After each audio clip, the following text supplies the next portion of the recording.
content is for adults only. It contains details of crimes against children. Viewer discretion is advised. If you haven't yet, please hit the like, subscribe and share. Thank you.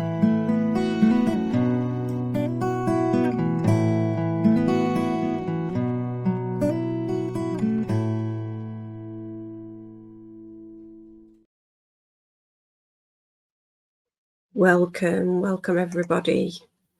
Welcome to True Crime Chronicles at Safe State. Now then, I've been looking at mostly UK stuff, but today I want to talk about a case from America that has absolutely gripped my heart and attention, and that is Maddie Soto. And I'm going to do a series about this because, honestly, I have been down such a deep rabbit hole of evidence analysis in this case that literally I could sit here and talk for days on end and still not be able to fit it all in. So we're going to do a series, but just in this one, I want to talk about kind of setting the scene about what happened, who Maddie is, what her family life is, what happened to her. And then there's a couple of things that I want to talk about. One being the fact that Mum, Jen Soto, was given derivative use immunity and what that means and why it might have happened. Because I know that that's been kind of focused on quite a lot by other creators. So a huge shout out, first of all, to those creators who have me absolutely hooked on this case. And in particular, those who have taken huge time, effort, and have invested significant money in gaining access to all of the papers in this case under the Florida Sunshine Law. In the UK, we get very little information about ongoing cases, even past cases for that matter, and particularly those involving children. It's impossible to get your hands on the material. So it's quite unusual for me to see that level of material outside of the day-to-day work that I do. I work in child protection, I am a lawyer, and obviously I have access to case papers during part of my role. But in terms of things that are in the press and the public domain, there's very little of it. With Maddie, we know, clearly nowhere near as much as the police and the state attorney's office know, but we have access to an absolute wealth of information, and we're going to deep dive into it. But first of all, let's have a trigger warning. This case involves a number of topics that might mean that it's not the video for you. So it's going to involve essay and the unaliving of a child. So if that is something that is going to trigger you or cause you emotional upset, we'll always keep space open for you here. Come back on the next video. Skip this one. That being said, everybody is going to find it difficult to hear about this case. But it's important that we hear about it, talk about it, and think about it. It's important that it's in the public domain. It's really, really important that we think about how could this have been a different outcome? Because it very easily could have. There were huge red flags. Literally, Stephen Stearns, the perpetrator in this case, is one great big walking red flag. And there were lots of people in Maddie's life. Nobody acted to keep her safe. So who was she and what happened? On the 26th of February of this year, 2024, we're now on the 20th of September 2024, by the way. But on the 26th of February, Maddie Soto was reported missing. There were 3 separate 911 calls made by different members of the family. None of those were made by Mum. Mum was at her mother's place of work, her mother's office, when the police responded to the call, as was Stephen Stearns, Mum's boyfriend. So Mum is Jennifer Soto. Her boyfriend is Stephen Stearns. Maddie's dad is Tyler Wallace. Now he lives in Texas. These guys lived in Florida. And so he didn't see her that often, unfortunately. They reported her missing. And right from the word get-go, the police were very suspicious about Jen and Stephen. And there is body cam footage of the initial conversations between the deputies and Jen and Stephen, whilst all of Jen's family are sat around in her mother's office. And they immediately become suspicious. And by the 28th, they had established by voluntarily taking Stephen's phone and downloading it that he had CSAN on his phone that included predominantly his essay of Maddie.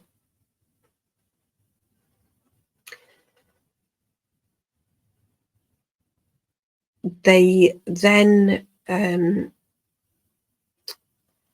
became aware of video footage that demonstrated, as far as they were concerned, that Maddie was deceased when she left that property on the 26th in Stephen Stearns' car. The story that had been, in my view, created, but certainly scripted and parroted by both Jen and Stephen over and over again, was that Stephen had dropped Maddie off somewhere between 8:20 and 8:40 in the morning at school. He was going to take her for a McDonald's breakfast. That's why they left early. She then decided she didn't want McDonald's breakfast. And so he dropped her off early. And as she was walking away from his car towards the school, he saw her rummaging through her backpack and, in his words, shambling towards the school. He then said he went to a vape shop. It wasn't open. He went back to the townhouse, then hung out with Jen for a bit, then went back to the vape shop, came back, hung out a bit again, then went to do some errands down Interstate 192.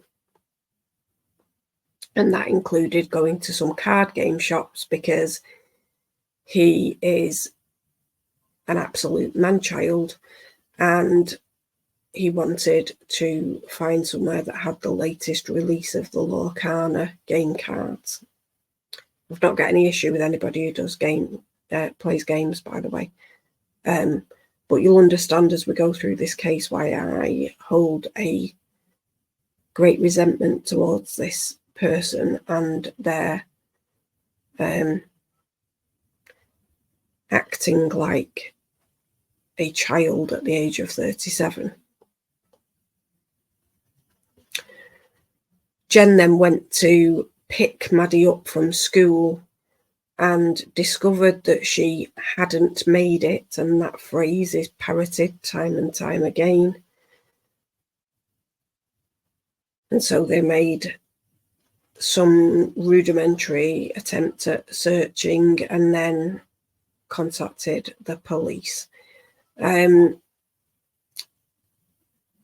So that was the kind of the scripted story that was provided by them. But police found footage of Stefan Stern's car leaving the complex where Jen Soto and Maddie lived, returning and then leaving again, each time with Maddie in the car.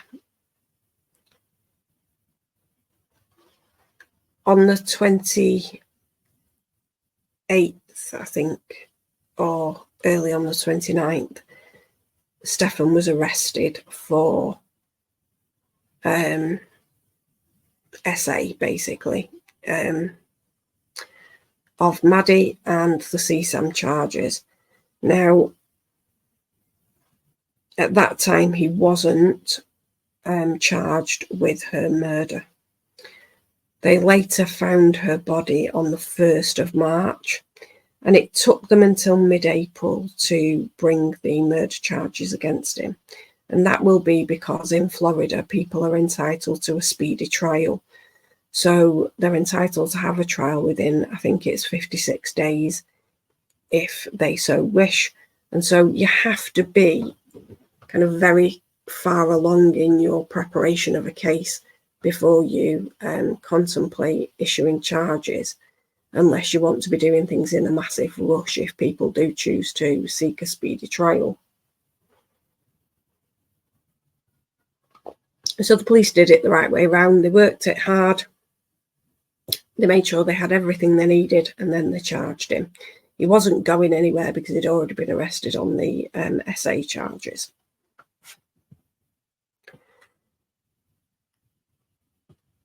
So, who was Maddie? At the time of this incident, she was 13 years old, and she turned 13 on the 22nd of February, so only very recently. And on the Sunday night, so that would be the 25th, she had a birthday party at her grandma's house, so Jen's mother. And family members were there. Jen was not, because she was working. She'd recently got a new job, so she was in the training period and stated she wouldn't be able to get the time off. But the party went ahead. Stefan did not attend the party, and that has been explained in many different ways, but I think the most likely to be the truth is that maternal grandmother is not keen on Mr. Stearns and never has been, so he wouldn't have been welcome at the party. But he turned up very soon after Maddie had been dropped off at home. So she was dropped off by her auntie, Jen's sister, at about 8:15, 8:30, and he was there by 9:15. Jen had lived for several years with Maddie in the townhouse where they were residing. It was owned by Jen's father, so maternal grandfather of Maddie. And what he did was he charged them a minimal amount of rent, but then the other rooms in the property, it was a 4-bedroomed house, were rented out. And that's how he covered the cost of the property. Originally, he had resided there with them.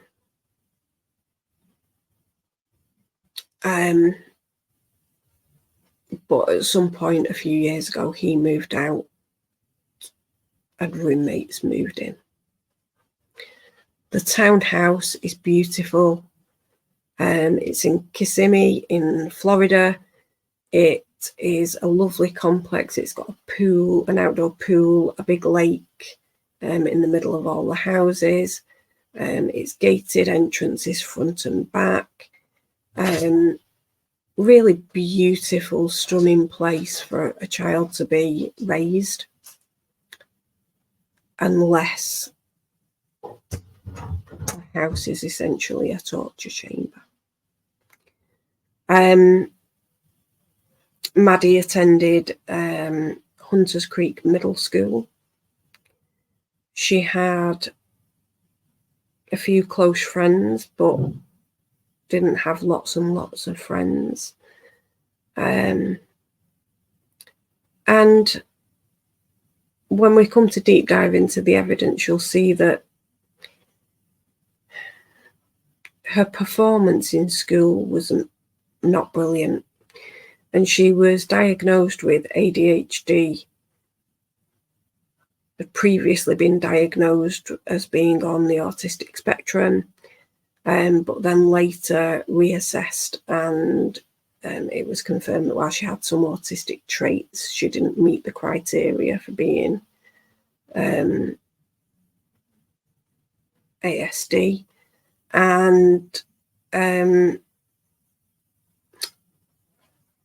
she took ADHD medicine. So she took Adderall during the day, and she took some sleeping medication at night, which hydroxyzine. And she was also asthmatic and had an inhaler.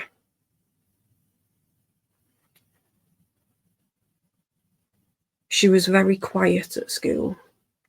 Many of the teachers described that she was nervous around adults, didn't want to speak to adults alone, had to be escorted by her friends if she went to see the counsellor, or back to a locker for any reason.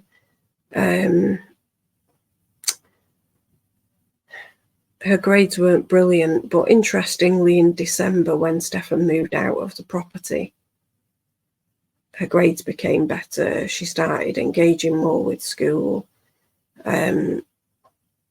She had less of what one teacher called sleepy days, where she would literally come into the room, put her head on the desk and not lift it up or do any work. That teacher described her as not having any symptoms of depression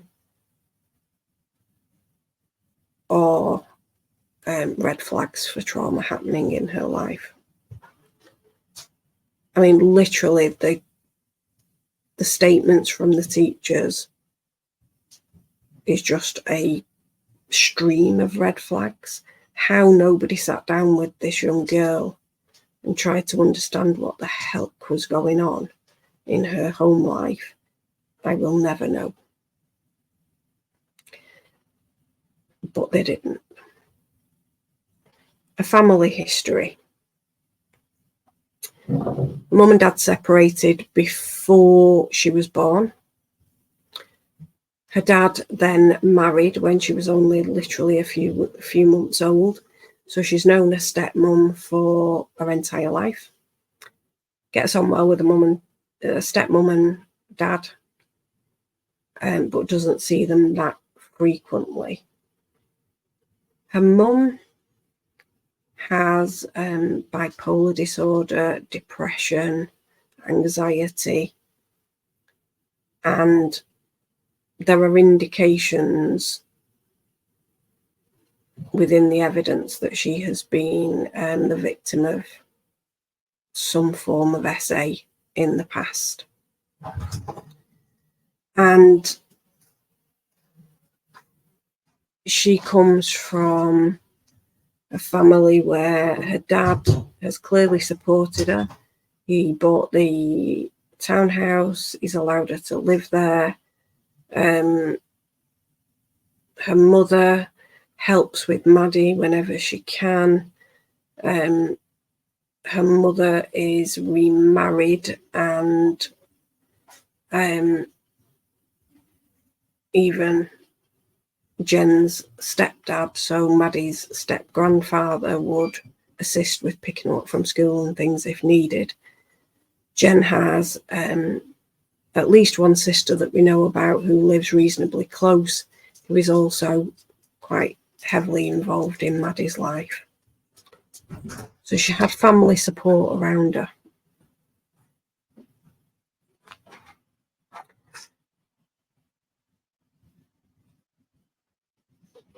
But what was Maddie's daily lived experience? And that, as child protection professionals, is what we look at when we're trying to assess risk and decide what needs to happen in a child's life. And what the evidence demonstrates is that Stefan came into their lives when Maddie was around 6. He has entered into a grooming process with her and has then started to essay her, and the evidence dates back to when she was 8 years old for that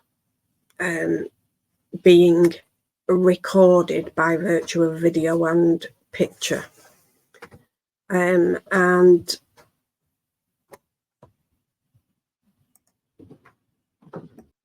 so Maddie was 8 when he started to actually film and photograph what was happening.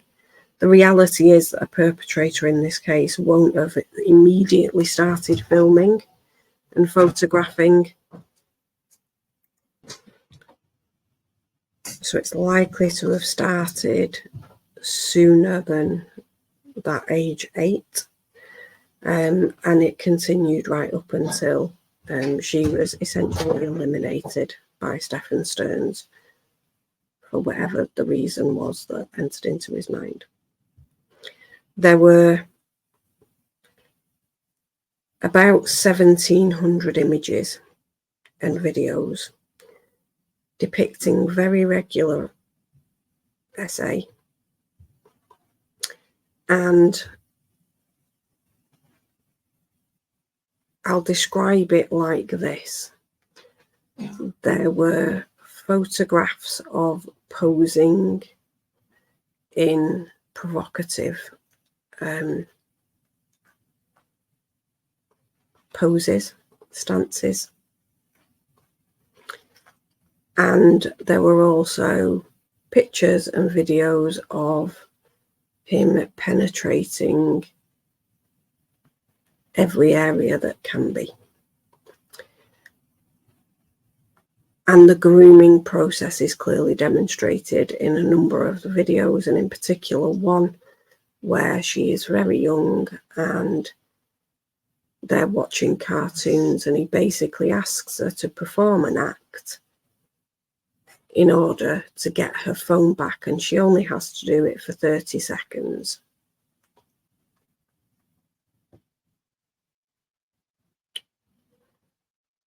And so she does, because she wants to play on her phone. And that gives you a little glimpse and insight into how these perpetrators work, but we'll talk more about that as we get into the case in detail. But we've got 1,700 images and videos that are about Maddie. They later find a hard drive or pen drive, I think it was, with 35,000 CSAM images, not of Maddie, of other children. 35,000. That is not a small number. 1,700 of one child who you are actually doing these things to is not a small number either. And one has to question, if you're collecting that many, what are you doing with those images? Particularly when we know that he was active on an account on Telegram.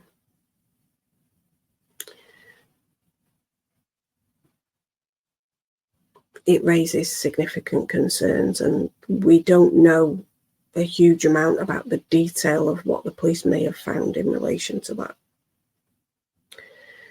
And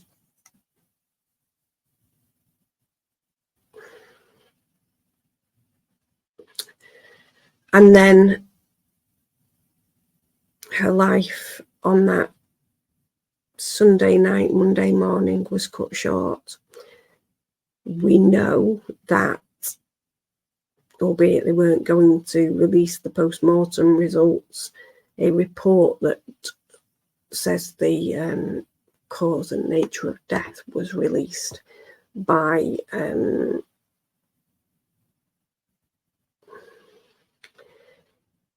the Kissimmee Police Department, and the cause and manner of death was asphyxiation by strangulation. Now, we also know that Maddie had blood on her own blood, on her hands, her chest and her neck. We also know that Stefan became injured at some point during the course of Sunday night and Monday, with scratches that look remarkably like fingernail marks. If you're being strangled, you would be doing this against their hands with your fingernails to try and release the grip. And the evidence raises some interesting questions about what the motive might have been. And that includes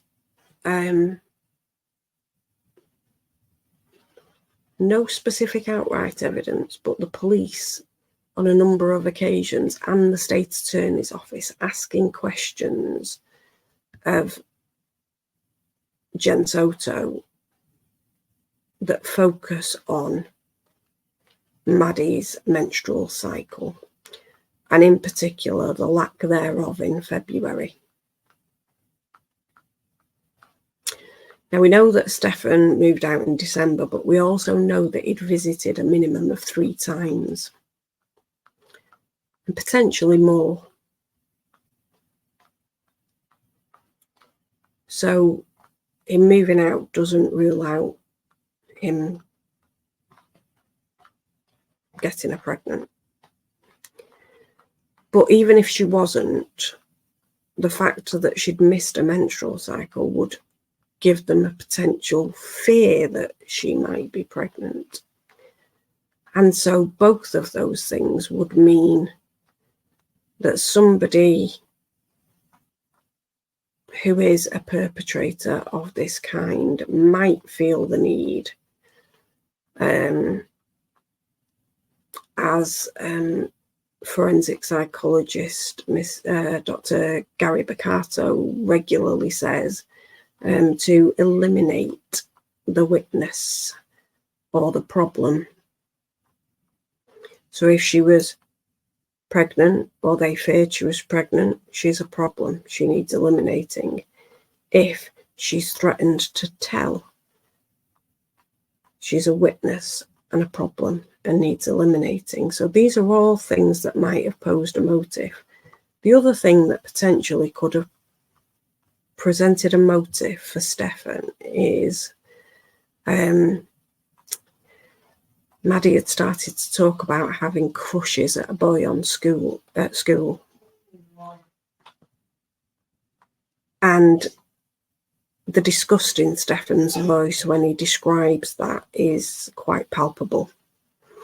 So it may have been as very simple as jealousy on Stefan's part, because when you look at all of the evidence and all of the interviews, it becomes quite clearly demonstrated that in his warped mind, Stefan appears to have believed that his main relationship was with Maddie, not with Jen.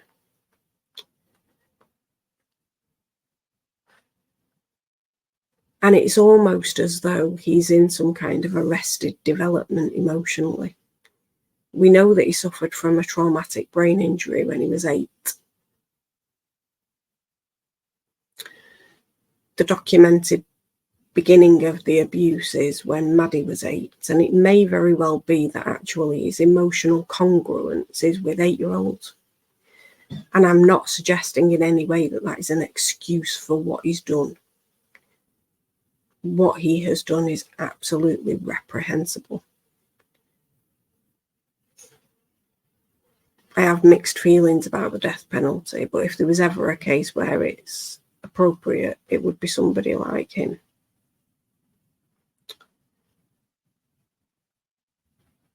And we have to say, you know, he allegedly did these things because he's not been convicted in a court of law. But the reality is they found the photographic evidence on his phone, on his Google Drive, after he has handed it over, but told them that he's accidentally factory reset his phone.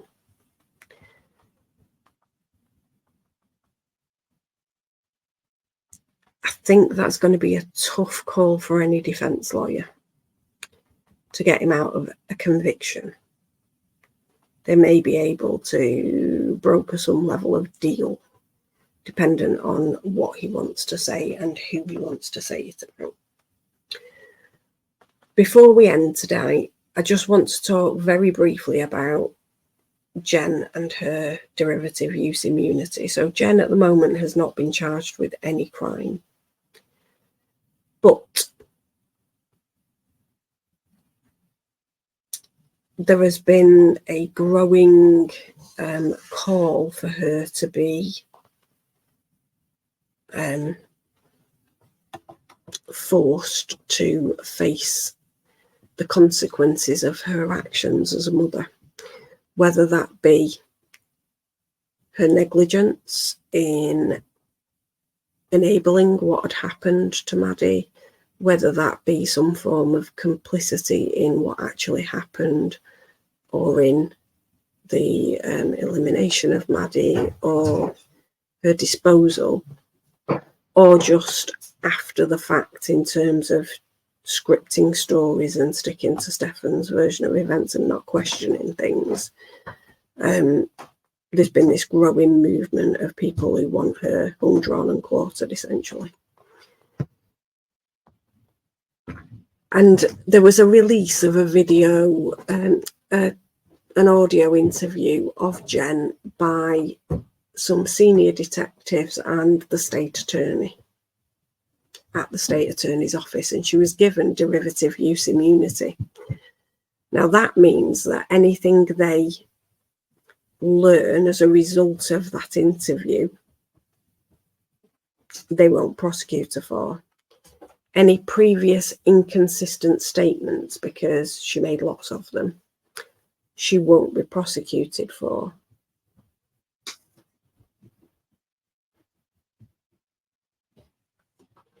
But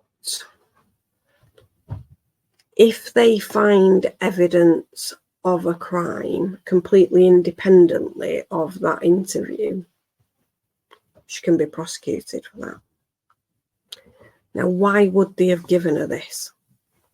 The answer is very, very simple. They want her to be a prosecution witness, and they want her to do it voluntarily, and they want her to spill the beans about what happened.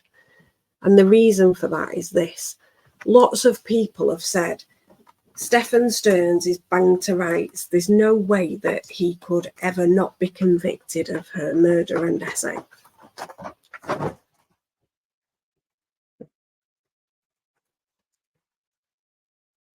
And to some extent, that's true. About the essay, I can accept that fully. But any good defence attorney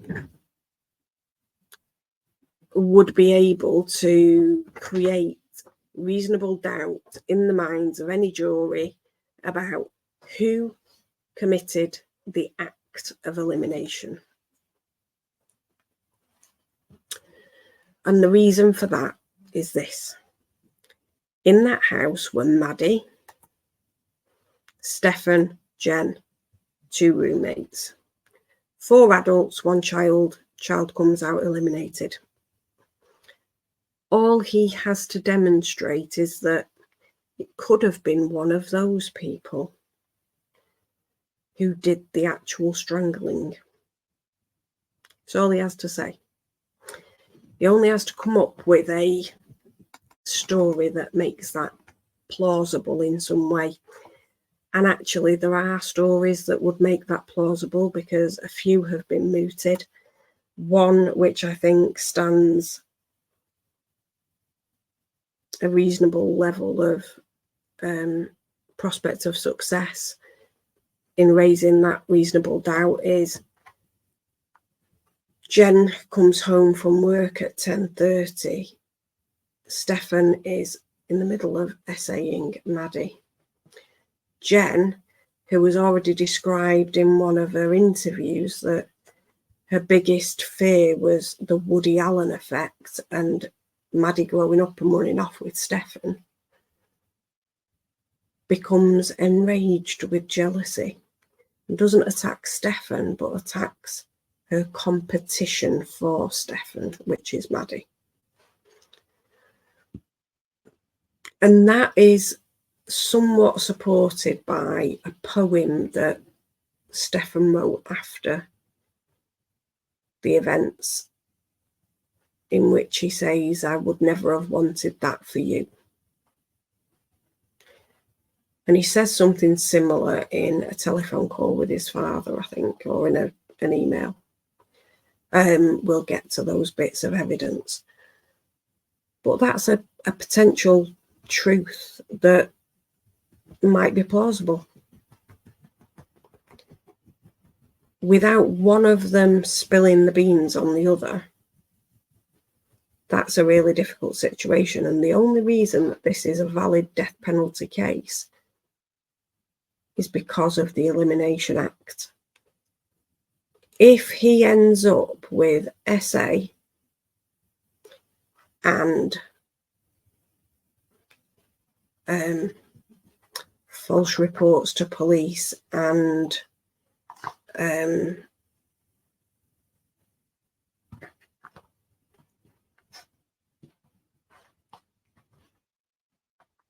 messing with a corpse, oh Christ, I've completely forgotten the phrase.